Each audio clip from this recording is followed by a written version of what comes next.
Are you an independent musician feeling overwhelmed by the endless act of juggling creativity, business, and self-care? You're not alone. That's why I created the Artist Mind Map. The Artist Mind Map is a free blueprint designed to help you get clear on the route you need to take to attain your career goals in alignment to your artistic values. This is not just another random PDF page for the forgotten corners of your hard disk. It's a timeless roadmap you can use for decades to come. Think of it as a go-to overview to consult. When you grab your free mind map, you get exclusive access to a masterclass that will take your career to the next level. I use the same methodologies and systems for my high-end paying clients and students. So why am I giving it to you for free? Simple. I want to build a community of artists who can count on each other for safe spaces. Music saved my life. I believe that you have all that it takes to be the artist you were meant to be, if you're willing to put in the work. And more importantly, understanding what that work is. And the Artist Mind Map was designed to help you do exactly that. So if this resonates with you, go to artistmindmap.com and download this resource. artistmindmap.com. Friends are invaluable for companionship and encouragement. They're some of our best cheerleaders, often our biggest fans even. More importantly, ideally, they'll have our back when we need their support. However, expecting them to act as our coaches or therapists can be problematic. And why did I just say that? Because it is something a lot of us do more often than we are comfortable than admitting. Unwittingly putting them into a poor man's version of this position, the coach or therapist. And this can lead to disastrous consequences that result not only in poor decisions, but also destroy relationships with people we care for deeply. So in today's episode, I'm going to try and explore the concept of emotional labor. Now remember this term, emotional labor. It might be a total game changer going forward. I'll also talk about why relying on friends for professional level advice and emotional support can backfire badly, potentially damaging our friendships and hindering our artistic growth as well.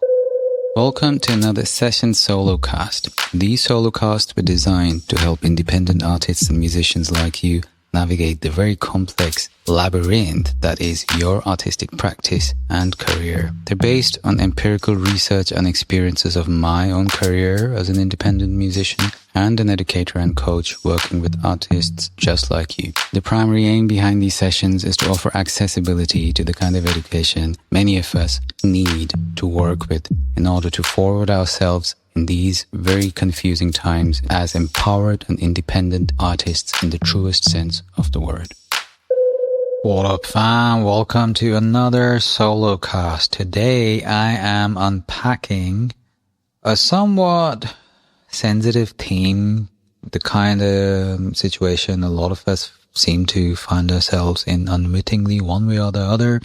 If you're anything like me, you have found yourself in this somewhat sticky situation without even necessarily realizing it. We are asking ourselves the following question. Can friends be coaches? Can friends coach us?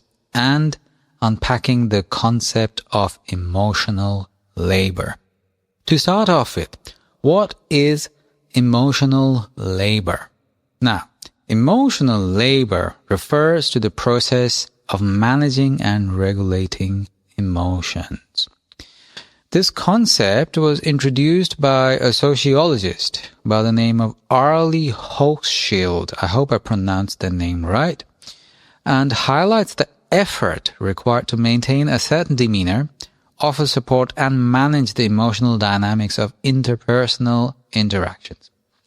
Emotional labor is essential and an inherent skill involved in professions like therapy and coaching, but we often expect our friends or family to perform this labor for us without realizing it, which is unfair and unrealistic on both parties in the long run. Why? Because it runs the risk of very poor advice. Why does it run this risk? I'll tell you why. Here's the thing. Friends, no matter how well-intentioned, will usually lack the expertise and objectivity necessary to provide sound advice. As artists and creative professionals, we face unique challenges that require specialized knowledge and experience to navigate effectively.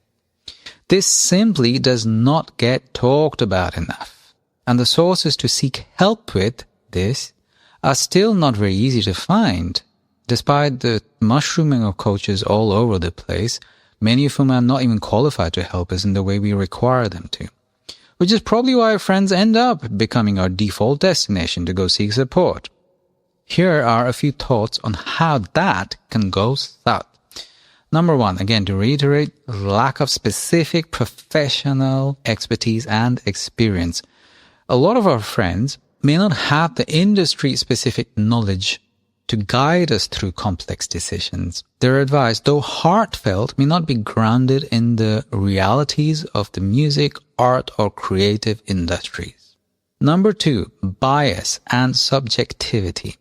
Friends are emotionally invested in our well-being and may offer advice that aligns more with what they think we want to hear rather than what we actually need to hear. They're also often our fans. This bias can cloud their judgment and our own. Number three, conflicting interests. Friends may have their own opinions and preferences that influence their advice. The degree of disinterest and experience needed to help us out is simply not possible for them to offer unless you actually have an additional professional relationship with them. Yeah, and that, by the way, is a possibility. I do have a few clients who I have been quote-unquote friends with, but when we work, we work. Now, that's a situation that artists often can't really come away from. A lot of the people we work with, including collaborators, are people we have a close personal relationship with as well. But here's the thing, as cold-hearted as it sounds, once you pay them for a service, you are also demanding and entering a certain degree of commitment and professional ethics that is to be respected. So at that point, if you hire me as your coach and we happen to have been friends in the past or are even friends, during our coaching session, I am not your friend. I am your coach, and I'm going to honor the investment of your time, money, and energy to make sure that I give you the qualified advice you have signed up for. On the basis of the frameworks I use, for example, and my personal experience, and make sure that the bias that might come, if you ask me just as a friend, is out of the way. Now, that might sound slightly contradictory, even hypocritical even, but I guess that's a risk all of us tend to take as artists. Sometimes when people ask me for an opinion, I'll ask them, are you asking me as a friend or are you asking for my professional advice? And usually, if it's not a paid relationship, I simply am very limited on the professional advice I give them because it's something I offer, part of my services, and I don't want to pretend to be enthusiastic about offering them for free. And I'll explain why with my next point. There's an emotional toll on friendships that doesn't get talked about when this boundary is not respected. Here's how the dynamic can actually impact friendships. I'll break it down. Number one, emotional exhaustion. This is big. If you're constantly relying on friends for emotional support, it can lead to them burning out. They might start feeling overwhelmed by the responsibility of managing someone else's emotional needs without necessarily signing up for it. That's what I find myself in a lot of times, which can lead to fatigue and, worse still, resentment, an undertone of resentment. That was number one. Emotional exhaustion is one risk you're running if you're relying upon your friends for professional advice. Free professional advice. Let's clear that up. Number two, imbalance in the relationship. Healthy friendships are built on mutual support and a reciprocal nature. When one friend consistently acts as the emotional caretaker, it creates an imbalance that can erode the foundation of the relationship. Codependency is right around the corner.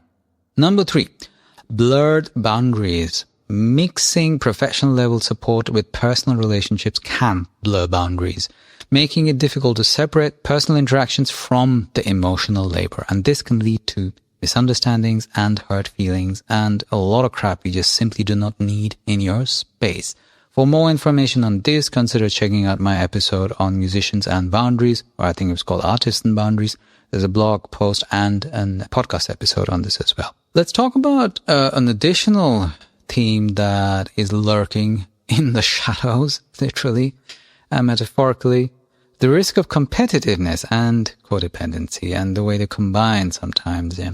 Though usually not acknowledged openly, competitiveness among peers is a common reality in the artistic and musical world. While I personally kind of abhor this dynamic, I'm not a competitive person. I don't think the art is not a sport, another theme I aim to address soon in the future. But nobody is completely immune to this dynamic. So the competitiveness can further complicate things. Here's how.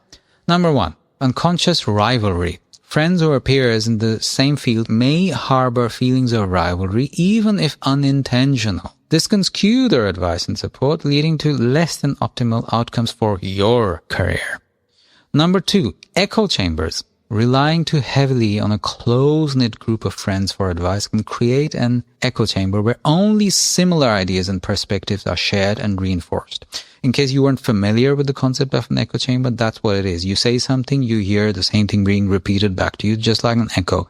So you hang out with people you have very, very similar views to. You might find yourself in the situation where no one's actually challenging the legitimacy of whatever it is you believe in. And that is not the most healthy environment to be in long term. It limits exposure to diverse opinions and hinders your creative growth. And number 3, codependency. Over-reliance on friends for emotional and professional support can lead to codependent relationships. In dynamics like these, both parties may struggle to maintain independence and professional boundaries, ultimately stunting personal and artistic and creative development. That being said, here's the big question I get pretty often, especially from some of my clients who I have had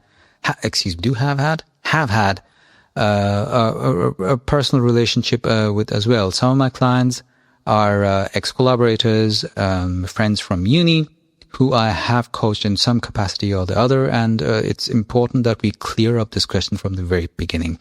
What if one of our friends is a qualified coach? Can we work with them? Can we hire them? It's not uncommon to have friends who are qualified coaches or therapists. And especially in the arts, you might end up finding that one of the most ideal coaches to work with happens to have had a personal relationship with you in some part of your past or even present. While it might seem like an ideal solution on the surface, it does come with its own set of pros and cons. Let's unpack. Some of the pros are expertise and trust that you can rely on. You could have access to professional guidance from someone who knows you well and whom you trust implicitly. And if you've known them for a while, professionally or as a friend, or just a friend whose work you've been following closely, you will have had a sense of familiarity with their approaches and their mindset. So their specific brand of expertise and trust is something you might find yourself relying upon and resonating with easily. Number 2, comfort and understanding. Your friend, quote-unquote friend, might already know about and understand some parts of your background, personality, and career goals, which can make the process smoother and personalized. Now, that comes with some caveats, which falls into the category of the cons, which I'm going to address now. And the first one I'm going to open with is boundary issues. Maintaining a clear distinction between professional and personal relationships can be challenging. It's not impossible. It's done, and in some cases it can actually also result in very productive relationships, but this is only the case when people actually are familiar with the concept of boundaries and have a certain sense of familiarity with how that dynamic works. How do you maintain boundaries? Where are the lines, and where do you not go, especially in the specific capacity you're interacting in that moment? So that's number 1, boundary issues. Very, very important. Want to find out more? Check out my episode on artists and boundaries. It should be on the tapassialoading.com website or on my Holistic Musician Academy website. Number 2, professional detachment. A friend may struggle to remain objective and provide tough feedback when necessary, potentially compromising the quality of their professional advice. Now, let's be clear. I'm not the kind of artist who is necessarily a huge fan of what is often sold as tough love, because honestly, a lot of coaches just act like dicks in the name of tough love. Maybe, this is always very subjective, but I've had some serious experiences, long-term experiences with toxic pedagogy, which I also have addressed in the past. And coaching is a form of pedagogy, I would contend. So any coach who only focuses on being tough on you and being hard on you and always focusing on your weaknesses and always, quote unquote, kicking your butt is not the kind of coach I personally would tend to recommend. But that being said, they do need to be someone you can rely upon to be frank and honest in calling out what you need to work on. So gently point out your blind spots, your weaknesses, and help you find solutions to deal with them, but on your own terms. And the degree of professional detachment needed in order for a coach to do that can be tricky to demand from a friend who you're hiring as a coach. It's not impossible, I can only reiterate, but we are talking about the specific cons of hiring a friend as a coach. And number 3, this one's obvious, the possible strain on the friendship. Mixing personal and professional roles can strain your friendship if issues arise in the coaching relationship. But that being said, honestly, as artists and creative professionals, that's not completely foreign to us. A lot of the collaborators and co-artists we work with are people we do have a deep and intimate relationship with, not necessarily in a romantic or sexual way, but music has its own kind of intimacy. So generally speaking, our collaborators will have a very personal relationship with us in more cases than not. But again, these are the 3 cons you might want to be aware of in case you were thinking of hiring a friend as a coach. Protecting friendships and professional growth. Now, to safeguard our friendships and ensure professional growth, it's essential to differentiate between the support we seek from friends and the expertise we require from professionals. Here are some strategies to consider. Number 1, actually seeking professional help. Consider engaging with coaches, therapists, or professional mentors who have the training and experience to provide the guidance and support that you need. Are they geared to offer you objective insights and practical advice tailored to your career? It's their job, so make sure you are confident about their competence in doing so. Number 2, again, at the risk of sounding like a broken record, set clear boundaries. Communicate openly with friends and or coaches about the type of support you need and establish boundaries that protect both your friendships and your professional relationship and the overall emotional well-being of both, including your individual and collective well-being. This ensures that the interactions remain positive and fulfilling. Now, in case that sounded confusing, I'm referring to both personal relationships, friends who might want to offer you unsolicited advice. Make sure you draw boundaries there and let them know that you're not looking for professional advice beyond a certain point. And in case you're working with a coach, make sure you set clear boundaries there too and focus on very specific professional advice without being completely sterile about it, but also make sure you're focusing on what is actually the matter at hand. Number 3, diversify your support system. Build a network of support that includes friends, family, and professionals on a personal level. This allows you to draw on a variety of perspectives and expertise without overburdening any single person on a professional level.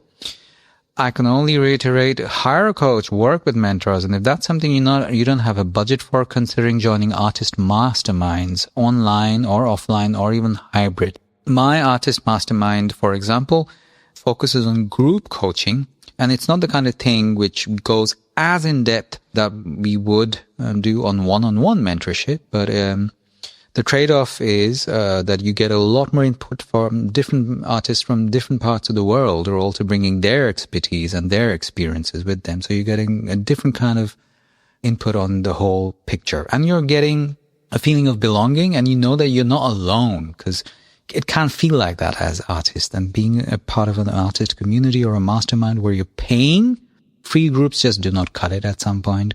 Anyone who's not paying for their career or is not investing into their career is simply not at the kind of serious level you want to be engaging with to do the best for what your career needs.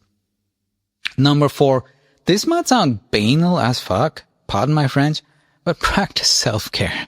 Take responsibility for your emotional health. How you go about that is a very complex issue, but make sure you're actually aware of the responsibility that you bear for your self-care. Apologies if that sounds a little overbearing, but work on developing your self-care practices, or at least focus on one thing to develop to get a clear idea on how you best go about this. Are you doing well on your own? Are you going to be okay doing some self-paced courses on this? Or do you need additional help through coaching modalities? Conclusion. That might sound like a lot of dense information. I can highly recommend going and read the blog post that comes with this. It does a decent job of summarizing what we talked about here. But general conclusion is this. As independent artists and creatives, our journeys are filled with the kind of highs and lows that require a very sensitive form of emotional and professional support. While friends play a vital role in our lives, imposing the role of coaches or therapists onto them is a mistake easily committed and can lead to poor advice that strain our relationships and damage our careers. Alternatively, by seeking professional help instead and establishing clear boundaries, we not only protect our friendships, but enhance an environment that supports our artistic and personal growth and better relationships in general. Remember, a strong support system is diverse, balanced, respectful, professional, and acutely aware of the unique contribution each person brings to our lives. It is in the interest of all of us to be mindful of the role we assign to the people in our life and the expectations we have from them all. Hope that helps. Hey folks, I hope you found that episode helpful. Here's a little request. If you did, consider sharing this episode with your folks. Think about the ways in which they might benefit the way you did. And please don't ever hesitate to reach out if you have queries. My name's TL. I'm an independent musician and educator and the founder of the Holistic Musician Academy.